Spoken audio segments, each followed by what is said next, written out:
बता दें, उमेश पाल हत्याकांड से जुड़ी हुई बड़ी खबर, सबसे बड़ा खुलासा हुआ है। अशरफ ने शूटरों के साथ मीटिंग की है। सूत्रों के हवाले से जानकारी, मीटिंग में 8 शूटर शामिल हुए। बड़ी खबर, उमेश पाल हत्याकांड से जुड़ी ये बड़ी जानकारी अपने दर्शकों तक पहुंचा दें। अशरफ ने शूटरों के साथ मीटिंग की है, ये जानकारी मिल रही है। देखिए, अतीक के काले साम्राज्य की कहानी से जुड़ा एक एक किस्सा हम आपको बता रहे हैं और हर रोज नए खुलासे हो रहे हैं। अब ये खबर, मीटिंग में 8 शूटर शामिल हुए। बिल्कुल, सूत्रों के हवाले से ये बड़ी खबर आपको बता रहे हैं। अशरफ जो कि बरेली जेल में बंद है, 11 फरवरी को उसने शूटर्स के साथ मीटिंग की थी।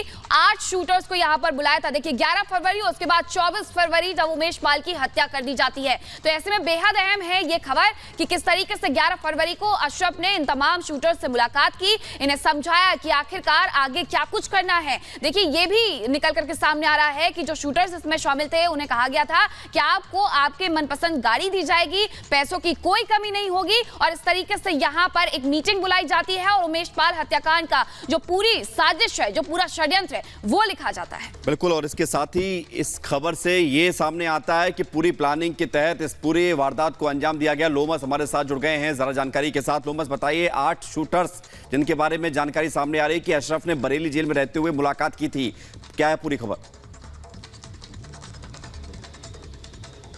बिल्कुल, मैं आपको बता दूं कि विवेक, जिस तरीके से ये जानकारी निकल करके सामने आ रही, तो कहीं ना कहीं पुलिस पर भी सवाल उठते हैं। पुलिस क्या कार्रवाई कर रही थी? क्या कोई ऐसा व्यक्ति जो कि किसी मामले में जेल में बंद हो और उससे जेल में कई ऐसे लोग मिलने के लिए आते हैं जो कहीं ना कहीं आपराधिक रंजिश को अंजाम देने के लिए उसके पास पहुंचते हैं। और कहा जा रहा है कि ये पूरा मामला 11 फरवरी का है, जिसमें अशरफ से कुछ लोग मिलने के लिए आते हैं, जो लोग कहीं ना कहीं उमेश पाल हत्याकांड में शामिल थे। और गुड्डू मुस्लिम का आपने नाम सुना ही होगा। गुड्डू मुस्लिम की जो फोटो वायरल हुई, वीडियो वायरल हुई, जिसमें वो दिख रहा है कि किस तरीके से उमेश पाल को वो दौड़ा दौड़ा के मार रहा है, उसके ऊपर फायरिंग कर रहा है। तो कहीं ना कहीं ये पूरी प्लानिंग के तहत उमेश पाल हत्याकांड को अंजाम दिया गया। 11 फरवरी को 8 लोग बरेली जेल में आते हैं और साथ ही नाम बदल करके पहुंचते हैं और लगभग 1:22 से ये मीटिंग शुरू होती है। लगभग 3 बजे तक ये मीटिंग, 8 लोगों की ये मीटिंग चलती है और अशरफ के द्वारा कई निर्देश दिए जाते हैं, लेकिन जेल प्रशासन को कानों कान खबर नहीं लगती कि इस तरह की मीटिंग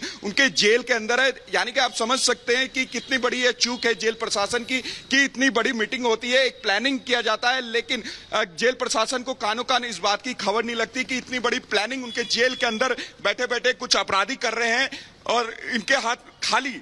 क्योंकि आप समझ सकते हैं जिस तरीके से उमेश पाल हत्याकांड को अंजाम दिया गया, पूरी सोची समझी प्लानिंग के तहत ये फरमाया गया। आईफोन खरीदे गए, आईफोन खरीद के उनको, ये बड़ी खबर है कि देखिए किस तरीके से 1:22 पर यहाँ जो आरोपी हैं, जो लोग हैं, वो मुलाकात करने के लिए शूटर्स जाते हैं और 3:14 पर निकलते हैं। यानी कि लगभग 2 घंटे का वक्त, बड़ा वक्त होता है। क्या इस दौरान पुलिस के कोई भी अधिकारी मौके पर नहीं पहुंचे? उन्होंने कोई जायजा नहीं लिया कि आखिरकार बरेली जेल में चल क्या रहा है, किस तरीके से षड्यंत्र रचा जा रहा है? बिल्कुल मीनाक्षी, आपने सही सवाल उठाया, क्योंकि बरेली जेल का ही एक ऐसा मामला निकल के सामने आया था जब अशरफ का एक कई जानकारी वहां से निकल के सामने आ रही थी कि अशरफ के द्वारा बरेली जेल में कहीं ना कहीं खाने को लेकर के ये कहा जा रहा था कि अशरफ अपना खाना बाहर से मंगवा रहा है। अशरफ अपने खाने में ऐसे व्यंजन मंगवा रहा है जो कि जेल के जो मेन्यू है उसके खिलाफ है। तो कहीं ना कहीं वहां पे अशरफ की तूती बोलती थी। और जब इस तरह का मामला निकल कर जेल से सामने आता है तो कहीं ना कहीं जेल प्रशासन के ऊपर कई सवाल खड़े होते हैं कि जब अशरफ इस तरह की मीटिंग ले रहा होता, 8 लोग उससे मिलने के लिए आते हैं, नाम बदल करके मिलने के लिए आते हैं और वहां पे मिलने के बाद वो कहीं ना कहीं एक प्लानिंग करते हैं, जो सोची समझी प्लानिंग होती है। उमेश पाल हत्याकांड की ये प्लानिंग होती है, उसमें गुड्डू मुस्लिम से लेकर के अशाद भी मिलने के लिए उससे पहुंचता है। तो कहीं ना कहीं आप समझ सकते हैं कितनी बड़ी ये प्लानिंग थी कि, और ये समझ सकते हैं कि उनको पुलिस का कोई खौफ नहीं, ना तो जेल प्रशासन का खौफ था कि अगर जेल प्रशासन को इस बात की जानकारी तभी लग जाती तो कितनी बड़ी कार्रवाई हो सकती। लेकिन ये चूक तो जेल प्रशासन की है कि उन्होंने इस तरीके से 8 लोगों को एक साथ मिलने कैसे दिया, क्योंकि जब मिलने के लोग आते हैं, लोमस, जिन 8 लोगों का आप जिक्र कर रहे हैं, जिसकी जानकारी हमें मिली है, उसमें मुख्य तौर पर कौन कौन से नाम है? इसको लेकर कुछ खुलासा हुआ क्या? क्योंकि यहाँ पर बड़ी लापरवाही जेल प्रशासन की तो दिख ही रही है, लेकिन नामों को लेकर क्या जानकारी है?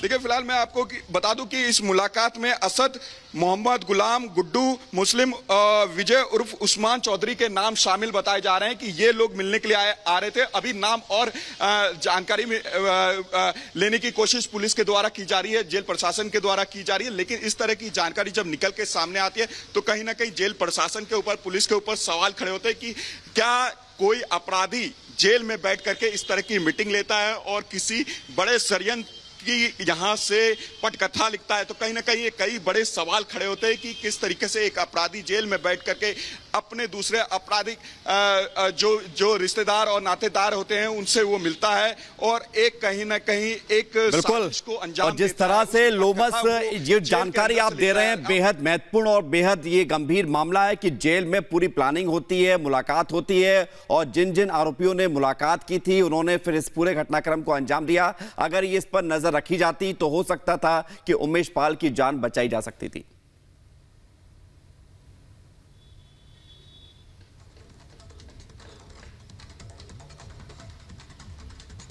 लोमस, बिल्कुल बिल्कुल विवेक, आपने सही सवाल उठाया और ये एकदम आपका बिल्कुल लौटते हैं आपके पास लोमस। इस बीच एक और बड़ी खबर आ रही है जहां माफिया अतीक अहमद के बहनोई डॉक्टर अखलाक के घर से भागने का गुड्डू मुस्लिम को बरेली जेल से अशरफ ने मैसेज किया था। तो देखिए, मैसेज करके पूरी तरीके से यह जानकारी दी गई थी। अशरफ का मैसेज आने के बाद डॉक्टर अखलाक से पैसे लेकर के गुड्डू मुस्लिम हरियाणा की तरफ भागा था। सूत्रों के मुताबिक गुड्डू मुस्लिम के डॉक्टर अखलाक के घर पर पनाह लेने के बाद अतीक का बेटा असद शूटर गुलाम के साथ मेरठ आया था। तो डॉक्टर अखलाक जो कि अतीक का जीजा है, उससे भी तमाम जानकारियां जुटाई जा रही है कि किस तरीके से उन्होंने इस शूटर्स की मदद की थी और अब ये जानकारी निकल करके आ रही है। बिल्कुल लोमस, ये बताइए, देखिए बरेली जेल से अशरफ ने मैसेज भी किया, उसके बाद वहां पर पूरी रणनीति तैयार की गई किस तरीके से उमेश पाल को मौत के घाट उतारना है। क्या इस पूरे मामले में जिस भी अधिकारी की उस वक्त ड्यूटी थी उनके खिलाफ भी सख्त कार्रवाई होगी, क्योंकि ये बड़ी लापरवाही है?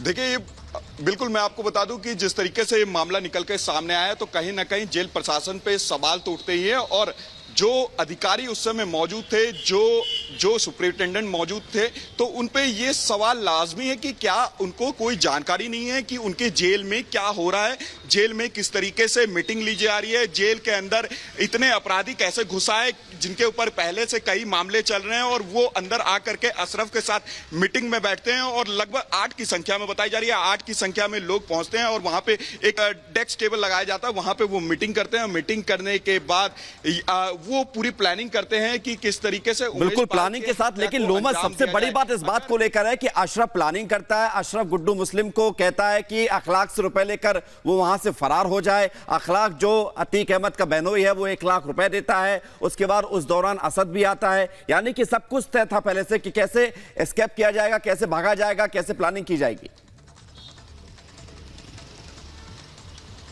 बिल्कुल विवेक, क्योंकि इस प्लानिंग को लेकर के कई सवाल ये उठ रहे हैं कि क्या आप इस प्लानिंग की जानकारी पुलिस को, महकमे को पहले से थी या फिर पुलिस महकमे में कुछ ऐसे व्यक्ति थे जो कि इनकी लगातार मदद कर रहे, क्योंकि आपने देखा कि किस तरीके से उन्होंने मीटिंग की और मीटिंग में यह तय हुआ कि किनको आईफोन्स देने हैं, किनको क्या क्या जानकारी देनी है और किस रास्ते से फरार होना है, अखलाक के घर में कब शूटर जाएंगे और वहां कितने दिन रहेंगे, उनको कितना पैसा दिया जाएगा जिससे वो आगे फरार हो सके। तो कहीं ना कहीं सवाल तो ये बनता है कि क्या इनकी किसी के द्वारा मदद की जा रही थी। सवाल ये बनता है क्या पुलिस प्रशासन का ही कोई ऐसा व्यक्ति था जो लगातार इनकी मदद कर रहा था, जो कि हर महीने में लोमस, एक सवाल और, क्या आपने ये जानने की कोशिश करी जेल प्रशासन से या बाकी अपने सूत्रों से कि बरेली जेल में क्या और भी ऐसे कैदी हैं जो मीटिंग के लिए ऐसे लोगों के हुजूम को बुलाते हैं? क्योंकि जेल कोई मीटिंग का अड्डा नहीं है, वहां पर कोई व्यक्ति अपनी सजा काटने के लिए जाता है और परिवार के लोगों से भी 1 या 2 से ही मुलाकात की परमिशन मिलती है।